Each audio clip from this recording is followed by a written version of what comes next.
जयराम जी राजनगर स्थित बाटेश्वर महादेव मंदिर में शिव पार्वती विवाह उत्सव हुआ।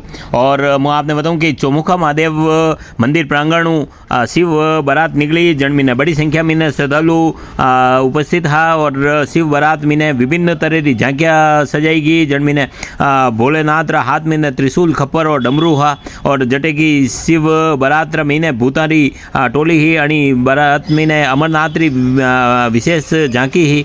लोग नाचता गावता लगा बाटेश्वर महादेव में पहुंचा, जटे की शिव रो विवाह संपन्न हुआ।